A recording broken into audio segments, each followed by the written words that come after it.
আরে দেরি আছে রে ভাই, চল বেরোচ্ছে না, দাও ফোন করো তো, সাইডটা দিবেন।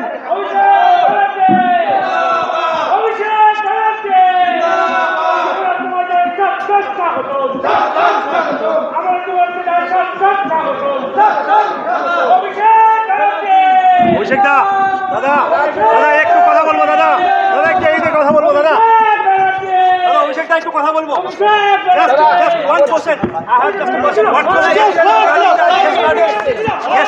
election results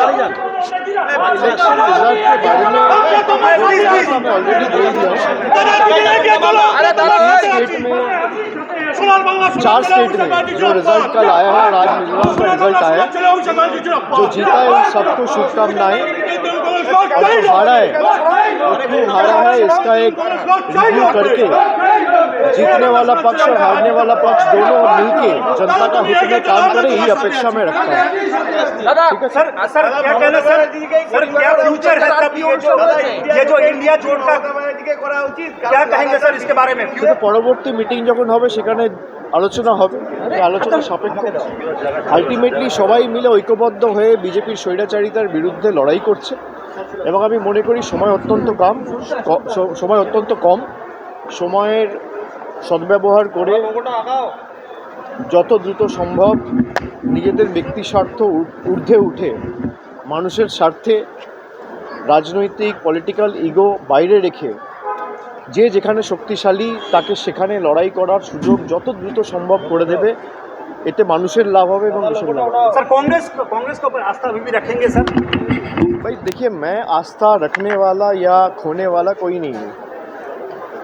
लोकतंत्र में लोग लास्ट वर्ड है, और कांग्रेस में जो लोग चाहते हैं कि भाई सब मिलके बीजेपी के साथ लड़ाई करे, मैं उनको यही कह सकता हूँ कि समय कम है, आप अपने हिसाब से सबको इकट्ठा करने का जो प्रयास है वो शुरू तो हो ही चुका है, उसको फिर से एक बार करके अगर एक साथ लड़ाई करना चाहे तो it should reflect in your action not your words. इतना ही मैं कह सकता हूँ।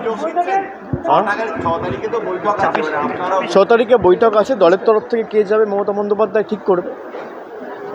ঠিক দাদা একটা প্রশ্ন, ইডি সিবিআই তো আবার বিভিন্ন জায়গায় হানা দিচ্ছে, কি বলবেন সেখানে? দিক, বিজেপির ডবল ইঞ্জিন, একদিকে ইডি আর একদিকে সিবিআই।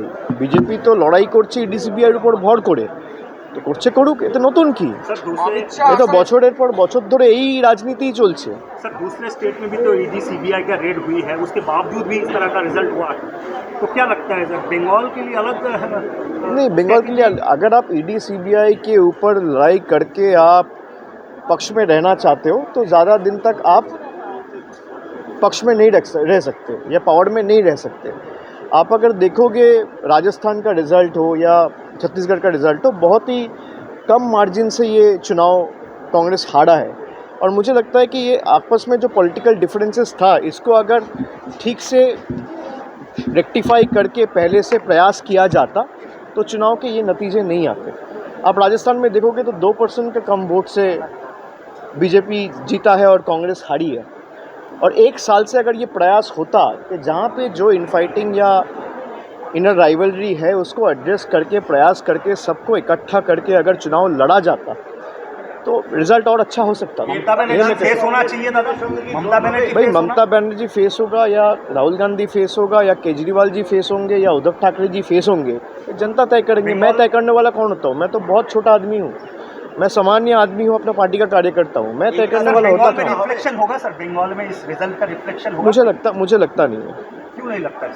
क्योंकि बंगाल में इसका रिफ्लेक्शन जब बीजेपी हारी 2018 में तब भी नहीं था, और इस बार अगर आप बीजेपी जीतने के बाद सोचते हो कि बंगाल में इसका कोई रिफ्लेक्शन होगा या बीजेपी को कोई फर्दर मदद मिलेगी, मुझे ऐसा नहीं लगता है, क्योंकि बंगाल का चुनाव बंगाल के मुद्दे के ऊपर लड़ी जाएगी।